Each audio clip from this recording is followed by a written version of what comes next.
आज हम लोग बिहार बोर्ड के 12वीं क्लास के फिजिक्स का पहला चैप्टर इलेक्ट्रिक फील्ड और इलेक्ट्रिक चार्ज के बारे में पढ़ते हैं। चैप्टर का नाम है electric charge and electric field. Chapter का नाम है electric charge and electric field.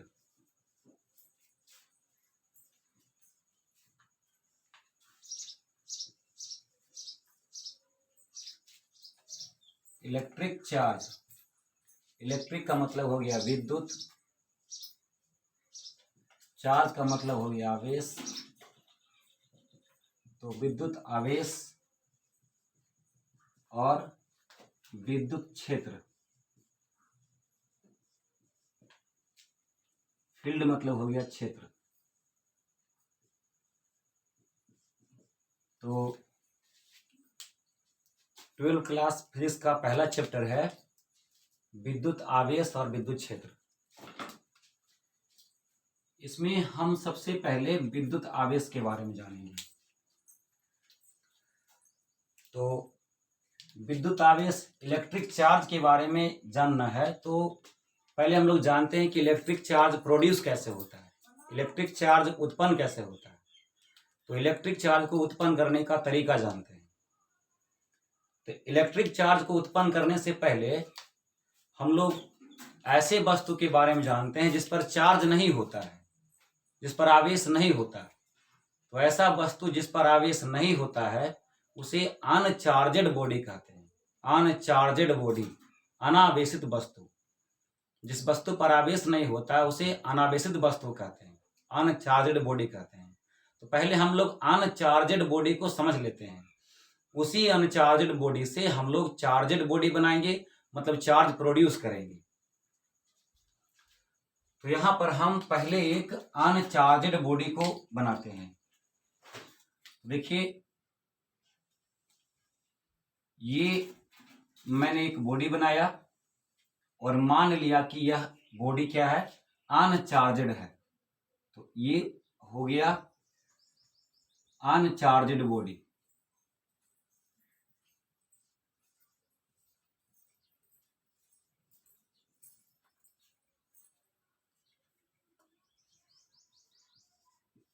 Hindi में इसको कहेंगे अनचार्जेड का मतलब अनावेशित, बॉडी का मतलब वस्तु। तो हिंदी में इसको कहेंगे अनावेशित वस्तु।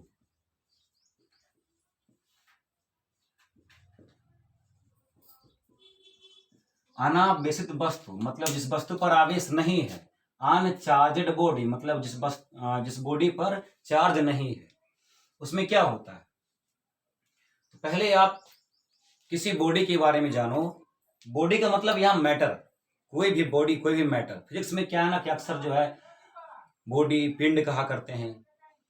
तो आप जानते हो कि केमिस्ट्री में आप पढ़े हो कि हर एक बॉडी जो है एटम से बना होता है, हर एक मैटर एटम से बना होता है। तो यहां पर अनचार्जेड बॉडी मैंने बनाया, यह भी एटम से बना होगा।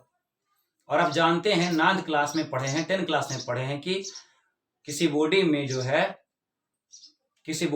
है हर बॉडी एटम से बना होता है और एटम में इलेक्ट्रॉन, प्रोटॉन और न्यूट्रॉन होता है। यहां पर जो मैंने अनचार्जेड बॉडी बनाया, यह अनचार्जेड बॉडी भी एटम से बना होगा, यह अनचार्जेड बॉडी भी एटम से बना होगा। और उसके एटम के बीच में न्यूक्लियस होगा। एटम के बीच में न्यूक्लियस होता है, आप केमिस्ट्री में पढ़े हैं सब। एटम के बीच में न्यूक्लियस होता है और उसके सराउंडिंग में ऑर्बिट होता है। एटम के सेंटर में न्यूक्लियस होता है और सराउंडिंग में मतलब चारों तरफ ऑर्बिट होता है, उस ऑर्बिट में इलेक्ट्रॉन होता है। यहां पर जो मैंने अनचार्जेड बॉडी बनाया, अनचार्जेड बॉडी में मैं एक एटम बना रहा हूं। उस एटम का न्यूक्लियस में बना रहा हूं। न्यूक्लियस में क्या रहेगा, प्रोटॉन रहेगा और क्या रहेगा, न्यूट्रॉन रहेगा। तो अनचार्जेड बॉडी भी या कोई भी बॉडी जो है एटम से बना होता है। एटम के बीच में न्यूक्लियस होता है और न्यूक्लियस में क्या होता है, प्रोटॉन और न्यूट्रॉन होता है। इसके बाद सराउंडिंग में इलेक्ट्रॉन होता है, सराउंडिंग में ऑर्बिट, एटम के सेंटर में तो न्यूक्लियस हो गया और उसके सराउंडिंग में ऑर्बिट होगा, और ऑर्बिट में क्या होगा, इलेक्ट्रॉन होगा, ऑर्बिट में इलेक्ट्रॉन होगा, इलेक्ट्रॉन होगा।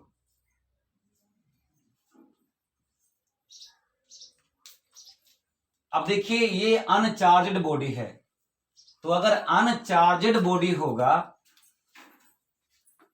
तो उसके एटम में, अनचार्जड बॉडी के एटम में number of electron, number of proton always equal होता है, हमेशा इक्वल होता है। तो यहां पर यदि मैं एटम में 6 इलेक्ट्रॉन दिखा रहा हूं तो मुझे दिखाना होगा कि इसके न्यूक्लियस में भी 6 प्रोटॉन होगा।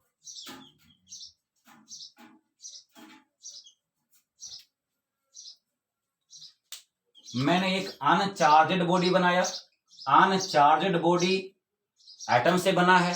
बाय द वे कोई भी बॉडी एटम से बना होता है, अदर कंपाउंड और एलिमेंट, मेटल, नॉन मेटल, जो भी। तो एक अनचार्जड बॉडी है, यह एटम से बना है, एटम के सेंटर में न्यूक्लियस है और सराउंडिंग में ऑर्बिट है, ऑर्बिट में इलेक्ट्रॉन है। ये बात आप केमिस्ट्री में पढ़े। यहां पर मैंने ऑर्बिट में 6 इलेक्ट्रॉन लिया। एक्चुअली ऑर्बिट एक ही नहीं होता है, वो आप केमिस्ट्री के क्वांटम थ्योरी में पढ़ेंगे कि ऑर्बिट का अरेंजमेंट, ऑर्बिट में इलेक्ट्रॉन का अरेंजमेंट जो है अलग अलग प्रकार से होता है, वो आप केमिस्ट्री में पढ़ेंगे। मैं यहां बस ये दिखाना चाह रहा हूं कि एटम में number of electron, number of atom में number of electron, number of proton equal है। अब वो इलेक्ट्रॉन का अरेंजमेंट कैसे है वो तो आप केमिस्ट्री में देखेंगे। मुझे बस ये दिखाना है कि अनचार्जड बॉडी के एटम में number of electron, number of proton equal होता है। बस मेरे को इतना बात से मतलब है। इलेक्ट्रॉन पर नेगेटिव चार्ज होता है, यह बात आप 9th क्लास 10th क्लास में ही पढ़ चुके हैं कि इलेक्ट्रॉन पर नेगेटिव चार्ज होता है, माइनस चार्ज होता है, और प्रोटॉन पर पॉजिटिव चार्ज होता है। न्यूट्रॉन पर कोई चार्ज नहीं होता है, इसलिए मैंने न्यूट्रॉन का नंबर स्पेसिफाई नहीं करा, न्यूट्रॉन का नंबर मैंने नहीं बताया। न्यूट्रॉन का नंबर वैसे भी एटम बाय एटम वेरी करेगा, तो न्यूट्रॉन का नंबर से मेरे को मतलब नहीं है, क्योंकि मेरे को पढ़ाना है इलेक्ट्रिक चार्ज, विद्युत आवेश, और विद्युत आवेश तो केवल इलेक्ट्रॉन और प्रोटॉन पर ही होता है, इसलिए मैं केवल इलेक्ट्रॉन प्रोटॉन का ही कंपैरिजन कर रहा हूं। तो अनचार्जड बॉडी एटम से बना है, एटम के सेंटर में न्यूक्लियस है, न्यूक्लियस में नंबर ऑफ प्रोटॉन और ऑर्बिट में नंबर ऑफ इलेक्ट्रॉन इक्वल होगा, तब कहेंगे बॉडी क्या हो गया, अनचार्जड बॉडी हो गया। यहां पर हम देख रहे हैं क्या 6 नंबर ऑफ इलेक्ट्रॉन है तो 6 नंबर ऑफ प्रोटॉन है। All positive charge is neutralised by all negative charge. Proton 6 proton है तो मैं कह सकता हूं कि यहां पर 6 पॉजिटिव चार्ज है, 6 इलेक्ट्रॉन है तो मैं कह सकता हूं कि यहां पर 6 नेगेटिव चार्ज है, और 6 पॉजिटिव चार्ज 6 नेगेटिव चार्ज से न्यूट्रलाइज हो गया, न्यूट्रलाइज हो जाने से वस्तु क्या हो गया, अनावेशित हो गया, अनचार्जड हो गया। तो इस प्रकार से कोई वस्तु अनावेशित क्यों होता है, कोई वस्तु अनचार्जड क्यों होता है, क्योंकि वस्तु में जो एटम होता है उसके एटम में number of electron, number of proton equal होता है। बस यही मेन मुद्दा है यहां पर बताने का। तो मैं कहूंगा कि अनचार्जड बॉडी क्यों है, तो अनचार्जड बॉडी में number of electron, number of electrons और नंबर ऑफ प्रोटॉन इक्वल होता है। अनचार्जड बॉडी में number of electron, number of proton equal होता है। इसको आप पलट के भी कह सकते हैं कि जिस बॉडी में number of electron, number of proton equal रहेगा उसे हम अनचार्जड बॉडी कहेंगे, उसे हम अनावेशित वस्तु कहेंगे, कह सकते हैं। तो ये तो हुआ अनावेशित वस्तु की बात। मेरे को जो है चार्जेड बॉडी के बारे में जानना है, क्योंकि मेरे को विद्युत आवेश के बारे में पढ़ना है। तो अनचार्जड बॉडी से हम चार्जेड बॉडी की ओर जाते हैं। अब इस बॉडी को हम चार्ज कैसे करेंगे, तो देखिए इस अनचार्जड बॉडी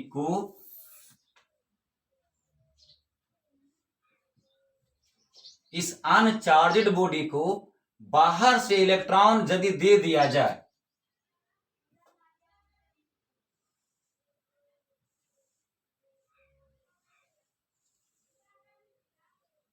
ये जो अनचार्ज्ड बॉडी था, इसमें इसके एटम में 6 प्रोटॉन था। नंबर ऑफ न्यूट्रॉन से मेरे को मतलब नहीं है क्योंकि उस पर कोई चार्ज नहीं होता। ऑर्बिट में मैंने 6 इलेक्ट्रॉन दिया था, ऑर्बिट में मैंने 6 इलेक्ट्रॉन दिया था।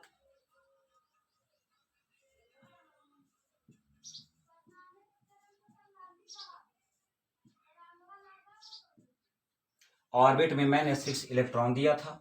तो ये था अनचार्ज्ड बॉडी। अब मुझे चार्ज्ड बॉडी बनाना है, तो हम क्या करेंगे कि इस बॉडी में हम बाहर से इलेक्ट्रॉन दे देंगे। कोई भी इलेक्ट्रॉन के सोर्स से, कोई भी इलेक्ट्रॉन के सोर्स से यदि मैं इस बॉडी में बाहर से इलेक्ट्रॉन दे दूं, इस बॉडी में मैं बाहर से इलेक्ट्रॉन दे दूं, तो अब क्या हुआ, बॉडी में नंबर ऑफ इलेक्ट्रॉन इंक्रीज कर जाएगा। इलेक्ट्रॉन के सोर्स से अगर मैं इस बॉडी में इलेक्ट्रॉन ट्रांसफर कर दूं, बॉडी के एटम में इलेक्ट्रॉन ट्रांसफर कर दूं, तो क्या हो गया, यहां पर क्या हो गया, नंबर ऑफ इलेक्ट्रॉन, यहां पर क्या हो गया, नंबर ऑफ इलेक्ट्रॉन्स क्या हो गया, इंक्रीज कर गया। नंबर ऑफ इलेक्ट्रॉन इंक्रीज कर गया। और नंबर ऑफ प्रोटॉन क्या हुआ, नंबर ऑफ प्रोटॉन डिक्रीज कर गया। यदि अनचार्ज्ड बॉडी में चार्ज के सोर्स से इलेक्ट्रॉन ट्रांसफर कर देते हैं, कोई भी कहीं से भी मैं इलेक्ट्रॉन को ट्रांसफर कर देता हूं, तो बॉडी में क्या हो जाएगा, अगर आप इलेक्ट्रॉन डालेंगे तो बॉडी में नंबर ऑफ इलेक्ट्रॉन बढ़ जाएगा। बॉडी में नंबर ऑफ इलेक्ट्रॉन बढ़ जाएगा तो ऑटोमेटिकली नंबर ऑफ प्रोटॉन कम हो जाएगा। अब चूंकि इलेक्ट्रॉन का नंबर बढ़ गया तो बॉडी पर जो है नेगेटिव चार्ज आ जाएगा। बॉडी के एटम में नंबर ऑफ इलेक्ट्रॉन बढ़ गया तो बॉडी पर क्या आ जाएगा, नेगेटिव चार्ज। इस प्रकार से अनचार्ज्ड बॉडी को हम नेगेटिव चार्ज दे देंगे, तो यहां पर बॉडी क्या हो गया, नेगेटिव चार्ज हो गया।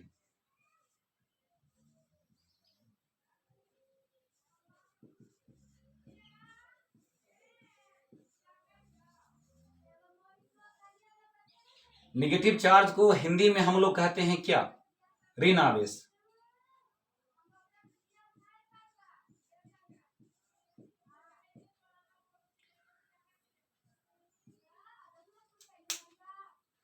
तो अनचार्ज्ड बॉडी में यदि बाहर से इलेक्ट्रॉन ट्रांसफर कर दिया जाए तो बॉडी में नंबर ऑफ इलेक्ट्रॉन बढ़ जाता है, इसके कारण बॉडी नेगेटिव चार्ज हो जाता है। इसी प्रकार से यदि हम इसी अनचार्ज्ड बॉडी में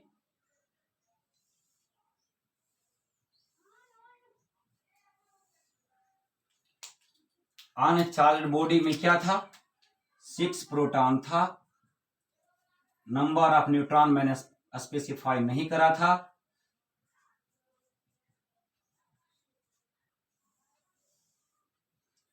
इसके ऑर्बिट में 6 इलेक्ट्रॉन थे।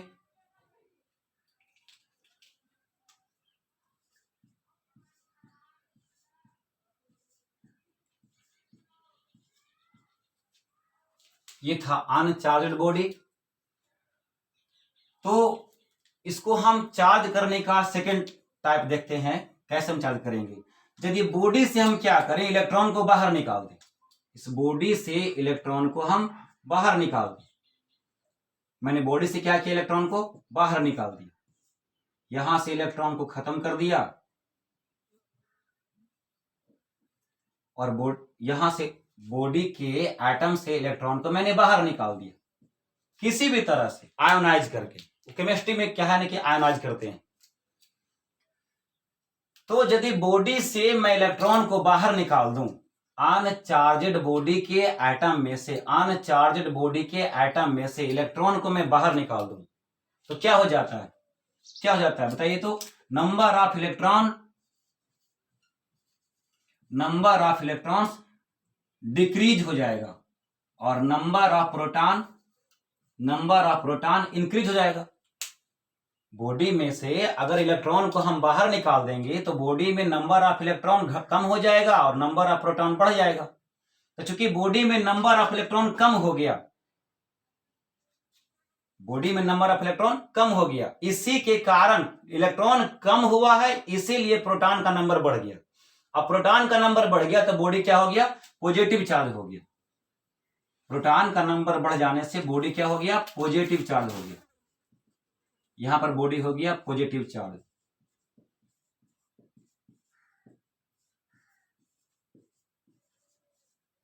हिंदी में कहेंगे इसको धनावेश।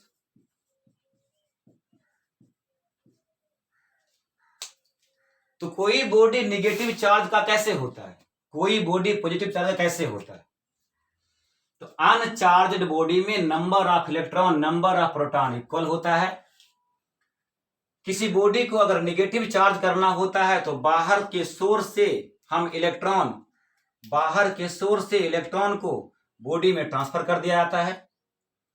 बॉडी में आप इलेक्ट्रॉन डालेंगे तो इलेक्ट्रॉन का नंबर बढ़ जाएगा, प्रोटॉन का नंबर घट जाएगा।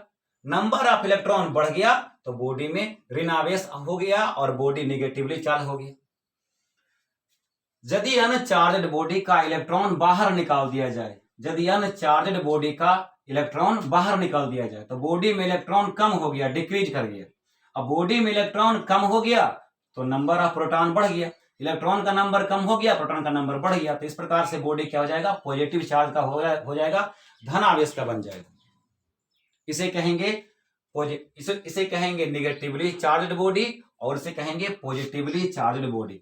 इसे कहेंगे ऋणावेशित वस्तु, इसे कहेंगे धनावेशित वस्तु।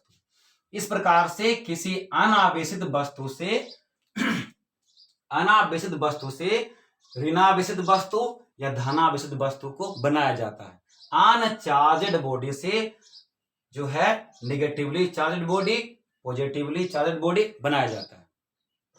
तो इस तरह से जो है ना, चार्ज दो तरह से उत्पन्न करते हैं, एक नेगेटिव चार्ज और पॉजिटिव चार्ज। तो दोनों को मैं अगर कॉमनली रूप से कहूं तो क्या कहूंगा? दोनों को अगर कॉमनली रूप से, दोनों बॉडी को मैं कॉमनली रूप से क्या कहूंगा कि मैंने बॉडी को क्या किया? चार्जड कर दिया। अनचार्जड बॉडी से मैंने क्या किया? चार्जड बॉडी बना दिया।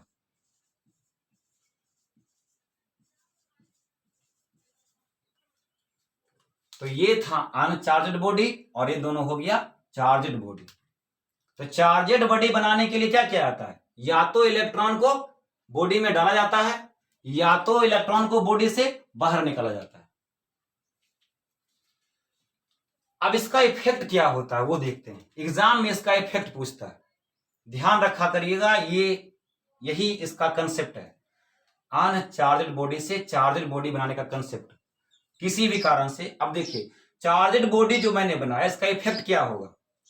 तो देखिए, हर एक इलेक्ट्रॉन के पास अपना मास होता है, हर एक इलेक्ट्रॉन का अपना मास होता है। कितना होता है? हर एक इलेक्ट्रॉन का मास 9.11 इंटू 10⁻³ kg होता है। हर एक इलेक्ट्रॉन का अपना मास होता है और मास होता है तो इसका वॉल्यूम भी होगा। मास मतलब द्रव्यमान, इलेक्ट्रॉन का मास माने द्रव्यमान और वॉल्यूम का मतलब हो गया आयतन। तो हर एक इलेक्ट्रॉन का अपना मास होता है और हर एक इलेक्ट्रॉन का अपना वॉल्यूम होता है। तो इसके आधार पर मैं कह रहा हूं कि जब अनचार्जड बॉडी से आप चार्जड बॉडी बना रहे थे तो बॉडी में इलेक्ट्रॉन को डाल रहे थे। ऐसे में क्या हुआ? जैसे जैसे बॉडी में इलेक्ट्रॉन डालते गए, बॉडी पर नेगेटिव चार्ज बढ़ता गया, वैसे वैसे बॉडी का मास भी तो बढ़ता जाएगा। आप जितना इलेक्ट्रॉन डालेंगे उतना मास भी तो बॉडी में डाल रहे हैं। तो क्या है कि नेगेटिव चार्ज करते हैं तो बॉडी का मास मतलब कि द्रव्यमान, बॉडी का मास मतलब कि द्रव्यमान क्या होता है? इंक्रीज होता जाता है। बॉडी को आप नेगेटिवली चार्ज करते जाएंगे, बॉडी का मास इंक्रीज होता जाएगा और मास इंक्रीज होता जाएगा तो वॉल्यूम भी इंक्रीज होता जाएगा, क्योंकि हर एक इलेक्ट्रॉन का अपना मास होता है, अपना वॉल्यूम होता है। तो जैसे जैसे इलेक्ट्रॉन अंदर में नेगेटिव चार्ज करने के लिए आप इलेक्ट्रॉन डालते जाएंगे, मास जो है इसमें जुड़ता जाएगा, वॉल्यूम भी इसमें जुड़ता जाएगा, तो नेगेटिव चार्ज करने में बॉडी का मास भी इंक्रीज होता है और वॉल्यूम भी इंक्रीज होता है। और जब पॉजिटिव चार्ज करेंगे तो क्या होगा? पॉजिटिव चार्ज करने के लिए आप बॉडी से इलेक्ट्रॉन को बाहर निकाल रहे थे, पॉजिटिव चार्ज करने के लिए बॉडी से इलेक्ट्रॉन को आप बाहर निकाल रहे थे, तो जितना इलेक्ट्रॉन को आप बाहर निकाल रहे थे उतना बॉडी से मास और वॉल्यूम भी तो बाहर निकलता जा रहा था। तो जब किसी बॉडी को हम पॉजिटिव चार्ज करते हैं, उसके लिए इलेक्ट्रॉन को बाहर निकालते हैं, तब बॉडी का मास भी डिक्रीज होता है और बॉडी का वॉल्यूम भी डिक्रीज होता है।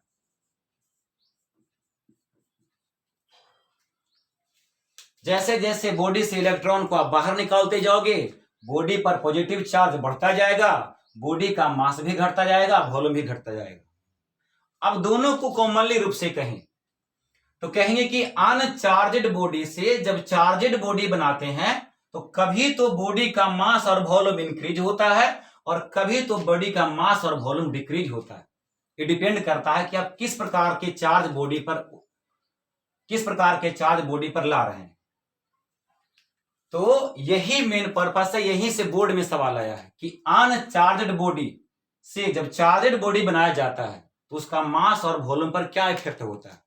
तो अनचार्जड बॉडी से जब चार्जड बॉडी बनाया जाता है तो बॉडी का मास और वॉल्यूम दोनों कभी इंक्रीज होता है, कभी डिक्रीज होता है। जब आप बॉडी को नेगेटिव चार्ज देते हो तो बॉडी का मास और वॉल्यूम इंक्रीज होता है, जब आप बॉडी को पॉजिटिव चार्ज देते हो तो बॉडी का मास और वॉल्यूम डिक्रीज होता है। अब समरी के रूप में क्या ध्यान रखा जाए? समरी के रूप में आपको सबसे बड़ी बात यह ध्यान रखना है कि अनचार्जड बॉडी के अंदर number of electron, number of proton हमेशा इक्वल होता है। जब अनचार्जड बॉडी से आप चार्जड बॉडी बनाते हैं तो बाहर से इलेक्ट्रॉन बॉडी में देना पड़ता है, बॉडी का इलेक्ट्रॉन बढ़ जाता है, इसके कारण मास और वॉल्यूम दोनों बढ़ जाता है। और अनचार्जड बॉडी से जब आप पॉजिटिव चार्जड बॉडी बनाते हैं तो इलेक्ट्रॉन को बाहर निकालते हैं। अनचार्जड बॉडी से आप पॉजिटिव चार्जड बॉडी बनाते हैं तो इलेक्ट्रॉन को बाहर निकालते हैं, इसके कारण बॉडी में इलेक्ट्रॉन भी कम हो जाता है। पॉजिटिव चार्ज करने में बॉडी का इलेक्ट्रॉन कम हो जाता है और मास और वॉल्यूम दोनों डिक्रीज हो जाते हैं। यही जो है चार्ज करने का कंसेप्ट है। और भी तरीका है मगर बिहार बोर्ड में वहां से सवाल नहीं आते। बिहार बोर्ड में सवाल जो है चार्ज के कंसेप्ट से यही आया हुआ है। 2009 से लेकर के अगर आप 22 तक का सवाल देखेंगे तो यही से सवाल आया हुआ है। अब क्या है ना कि ये तो मैंने पढ़ा दिया, इसका आप स्क्रीनशॉट चाहे तो स्क्रीनशॉट ले लीजिए। उसके बाद हम इस टॉपिक से बिहार बोर्ड में कौन कौन सवाल पूछा गया मैं उसको अभी दिखाता हूं, तुरंत दिखाता हूं।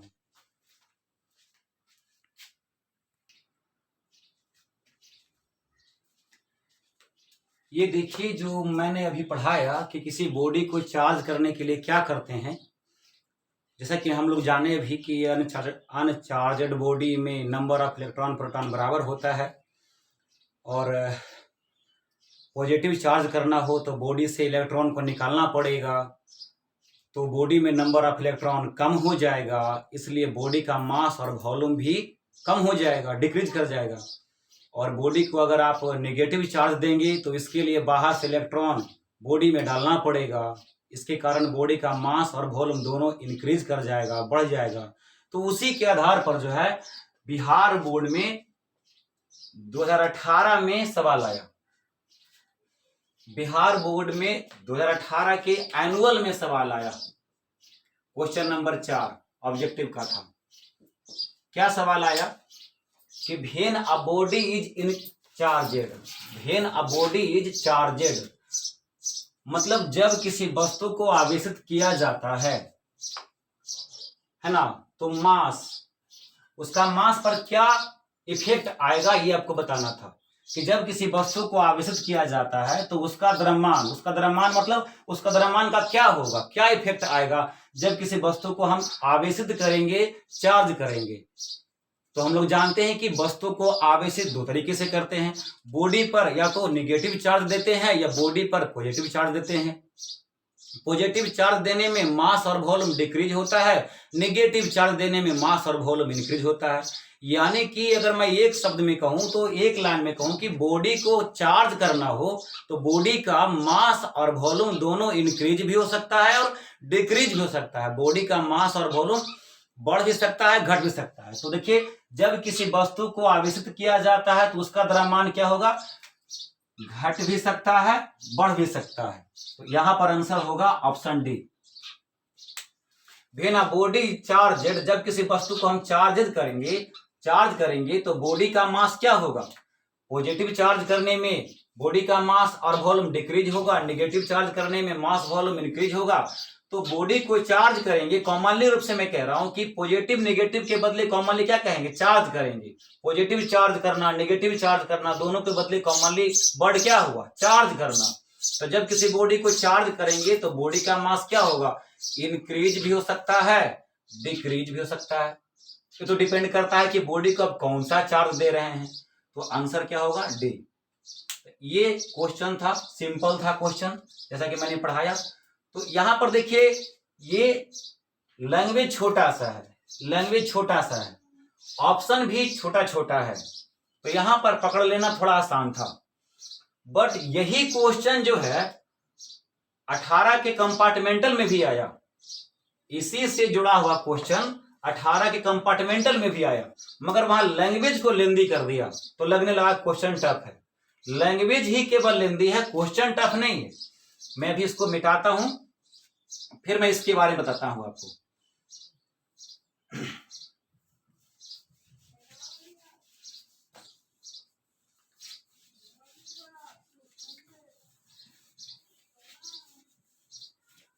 देखिए इसमें क्या कह रहा है, इस क्वेश्चन में क्या आ रहा है, सेम क्वेश्चन है, जो ऊपर वाला वही क्वेश्चन नीचे वाला है, बट क्या लैंग्वेज लेंदी कर दिया है।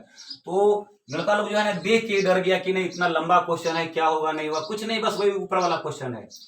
कह रहा है क्या, वन मेटेलिक स्फीयर ए, मेटल का एक स्फीयर है, धातु का एक गोला है, धातु का बना गोला है, उसका नाम है ए। तो यहाँ पर क्या करते हैं, धातु का एक गोला बना लेते हैं अपनी मर्जी से और उसका नाम देते हैं ए। धातु का बना गोला है, one metallic sphere is a, is given positive charge. देखिए कह रहा है कि मेटेलिक स्फीयर ए है, इसको क्या दिया गया, गिवन पॉजिटिव चार्ज। मेरे को बताइए कि मेटेलिक स्फीयर धातु का गोला ये है, इसको पॉजिटिव चार्ज कैसे दिया गया होगा, इससे इलेक्ट्रॉन को बाहर निकाला होगा। जैसे जैसे मेटेलिक स्फीयर ए से इलेक्ट्रॉन को बाहर निकालते जाएंगे वैसे वैसे बॉडी पर क्या आता जाएगा, पॉजिटिव चार्ज आता जाएगा।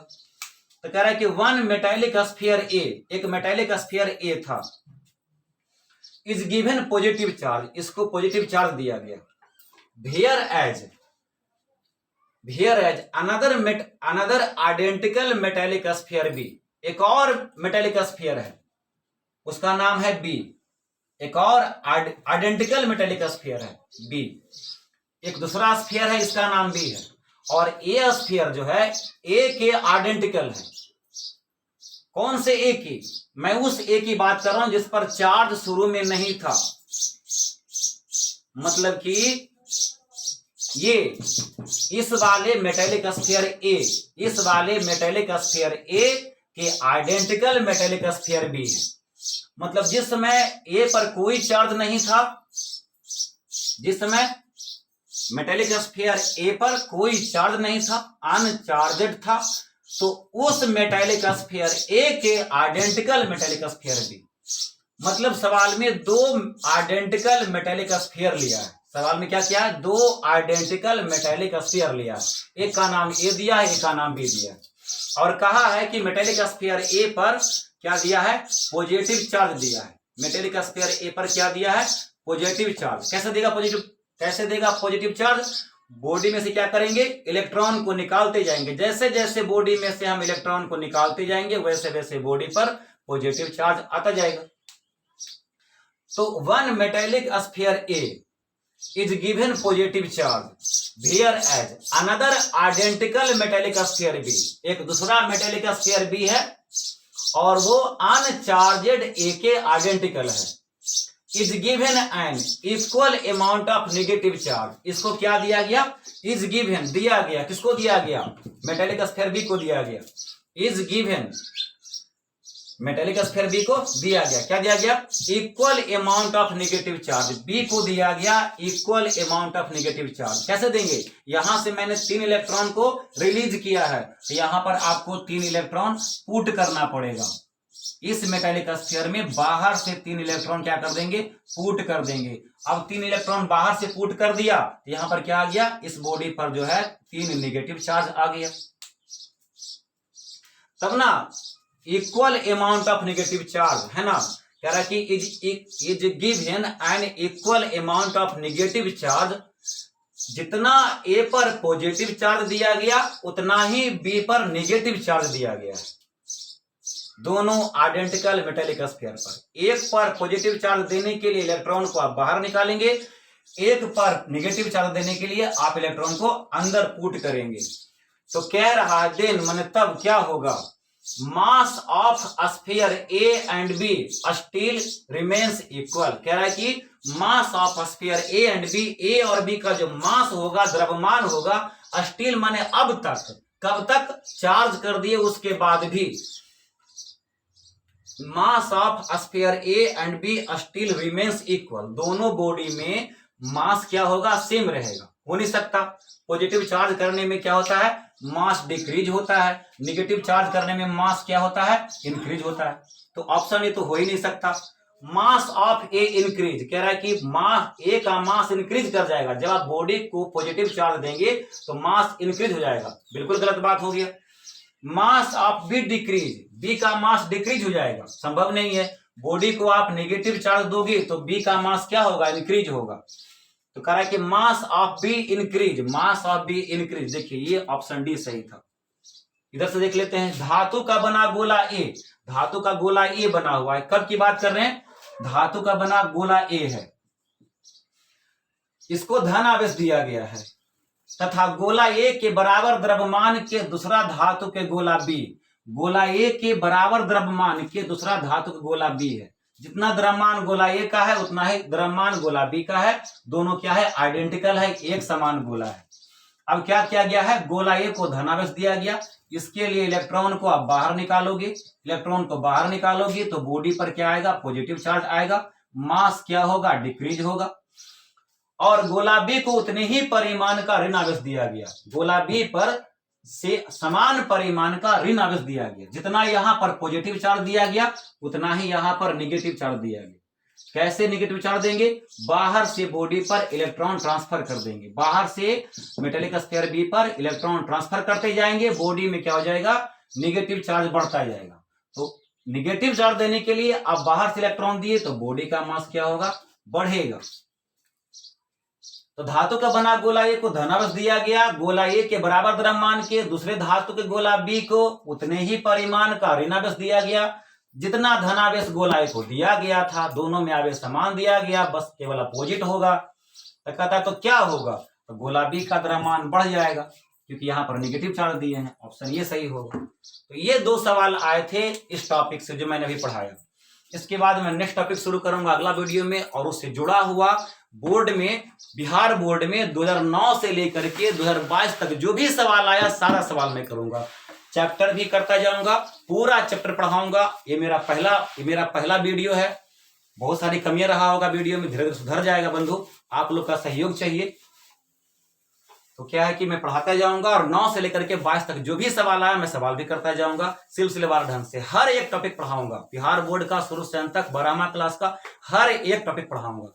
जब 12th क्लास को पढ़ा दूंगा उसके बाद मैं 11th क्लास का फिर वीडियो बनाऊंगा, और अगले साल से 23 से तो मैं नीट का पूरा वीडियो बनाने जा रहा हूँ, एक एक क्वेश्चन का वीडियो बनाऊंगा, नीट का पूरा एक आपको बाई जो है थ्योरी क्वेश्चन सब मैं यहीं पर पढ़ाऊंगा। Thank you.